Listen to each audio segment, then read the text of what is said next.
अस्सलाम वालेकुम everyone, this is Mihira Usman और आज की वीडियो में हम बात करेंगे न्यू बॉर्न्स के बारे में। एज अ न्यू मदर आपके लिए जिन बातों का जानना बहुत ज़्यादा ज़रूरी है, आज हम उन तमाम बेसिक बातों को कवर करने वाले हैं। So this video is going to be very very important, so let's begin the video.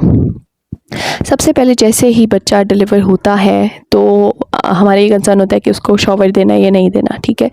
तो जैसे ही न्यू बॉर्न बेबी डिलीवर होता है उसको शॉवर नहीं देते, क्योंकि बच्चा जो है वो एकदम से उसका टेम्परेचर ड्रॉप हो सकता है अगर आप डायरेक्टली उसको पानी के नीचे कर देंगे। इसलिए न्यू बॉर्न को शॉवर आप 2 से 5 दिन के अंदर डिलीवरी जब हो जाए आप बच्चे को शॉवर दे सकते हैं। शॉवर देते वक्त आपने किसी भी किस्म के हार्श शैम्पूज़ या जो आमतौर पे हम अपनी डेली लाइफ में इस्तेमाल कर रहे होते हैं वो नहीं करने, बल्कि किसी नेचुरल इंग्रेडिएंट्स वाले शैम्पू को यूज़ करना और सोप को यूज़ करना जो है वो प्रेफर करें, क्योंकि बेबीज़ की स्किन जो है वो बहुत ज़्यादा सेंसिटिव होती है। गर्मी हो या सर्दी आपने बच्चे को हमेशा नीम गर्म पानी से नहलाना है, स्पेशली जब तक बच्चा जो है वो 1 साल का नहीं हो जाता। शुरू के 10 दिन में 1 दिन छोड़ के 1 दिन नहला सकते हैं, लेकिन जैसे ही बच्चा तकरीबन मैक्सिमम 20 डेज़ प्लस हो जाए तो आप उसको डेली बेसिस पे शॉवर दे सकते हैं, कोई मसला नहीं है। लेकिन सर्दियों में आपको बच्चे को डेली बेस पे शॉवर नहीं देना है। इनिशियली है वो आप हफ्ते में 2 दफ़ा या 3 दफ़ा बच्चे को शॉवर दे सकते हैं। और जब बच्चा डिलीवर होगा उसके बाद हमने जाना होता है क्लॉथिंग की तरफ, ठीक है, और डायपर की तरफ।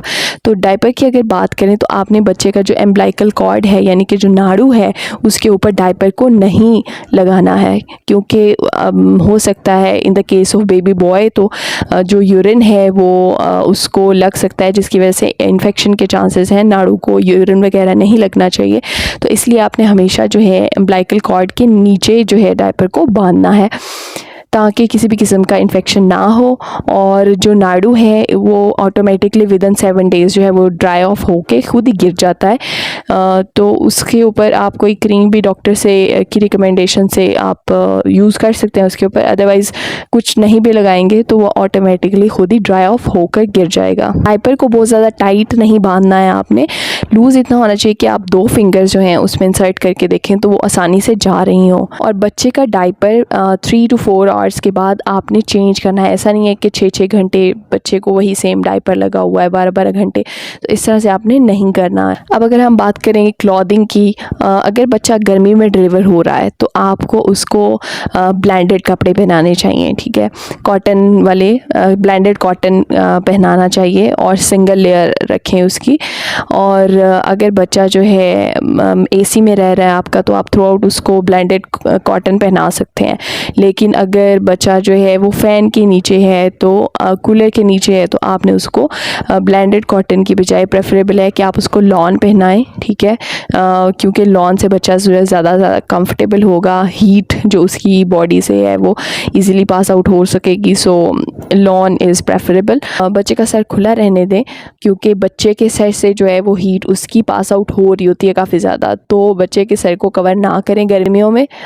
और बच्चा अगर सर्दी में डिलीवर हो रहा है तो आपने उसकी लेयरिंग का ख्याल रखना है, बजाय इसके कि आप मोटे मोटे कपड़े पहनाएं बच्चे को लेयर्स में कपड़े पहनाएं। जैसे कि नीचे जो है पहले आप हाई नेक पहनाएं या कोई बनियान वगैरह पहनाएं, उसके ऊपर एक इनर की एक लेयर पहनाएं और देन फिर आप मेन जो है वो कपड़ा जो बच्चे का ड्रेस है वो आप उसको पहना सकते हैं। तो 2 लेयर्स एटलीस्ट न्यू बॉर्न के नीचे आप करें।